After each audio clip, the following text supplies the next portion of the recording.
right, so I wanted to take a minute to talk about my productivity system, which for years I've just been doing just a very pure version of Getting Things Done, GTD by David Allen. But recently I've been hearing more and more about a para system, um, and the name of the guy who came up with it, Forte, I believe is his name. Um, yeah, I've been looking at it, so I thought I'd give it a try. And it just so happened that I needed to change my system over from Todoist over to Microsoft To Do lately. And there's a very good reason for that. Had nothing to do with Todoist. I like Todoist a lot. In fact, I like it a little better than Microsoft To Do in that I just feel like it functions more uh, easily for me. I can get stuff into Microsoft or into Todoist much easier than Microsoft To Do. Uh, but I needed to change because of some legal reasons dealing with my job and um, keeping information that is not legally shared outside of my system that I have to work in. And so I decided just to make things easy for me, I was going to move into Microsoft To Do. And so I decided to give this para system a try, and I've actually been liking it quite a bit. And I think it works within the GTD system without too much of a problem. Just a few little extra things that go along with it. So I've got my projects set up here, and I've tried to keep them to 15 as recommended by Mr. Forte in the para system. So 15 projects that I'm currently working on. I've got a list of 24 projects that I had in my old GTD system, and I haven't quite moved them in. So those are waiting in the wind for as when I get the rest of my projects done.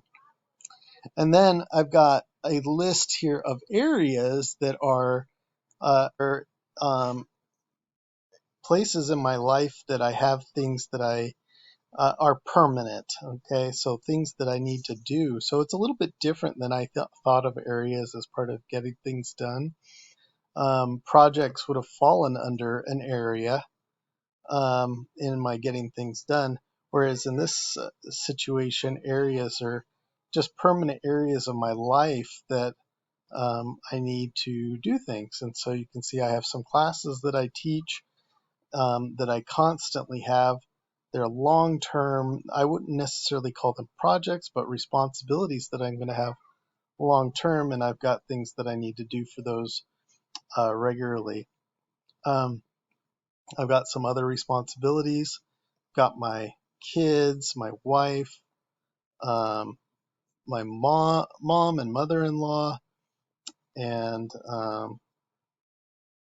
so just some other things that I've got going that I'm responsible for. That I've got a whole bunch of stuff to do for. Okay, and then I haven't entered a whole bunch of references yet, but this is where I've started. So I kept agenda item as a GTD stuff, and if I click on this, I'm not going to because I've got some people in here that I work with that I want to keep their names private. So, but this is where I would click on them, and I use the hashtag uh, tagging system so I can click on them and bring up all of their work information if I need to. So let me show you how that works just real quick, and I'll use this. So if I had, let's just say George, I don't know anyone named George at the moment, I would just put hashtag George, and this would then be moved into my agenda items, but then I've got a hashtag. And one of the things I don't particularly like about Microsoft To Do is if you have a tag, there's no place to find that. You have to tap it up here or find a place where you've tagged someone and then click it. in order to get it up. And so that's how I get around it. I make my own place by having a place where people reside, and I can find them by just clicking on that. Now I don't have anything else under George, but if I did, that would all show up here now that I've clicked on it. I do have archive. Again, I just switched over to Microsoft To Do, so I don't have anything in there at the moment. I do have a tickler. I haven't used it a whole lot yet, but that's where I plan to do like reoccurring tasks or stuff that I can't do yet, but will be doing in the future. I don't know if I'll use this yet, but it's here. I do love the Sunday maybe folders from getting things done, so I keep that as well. And I'm going to try this out for a while and see how I like it. And if I love it, I will let you know in a future video.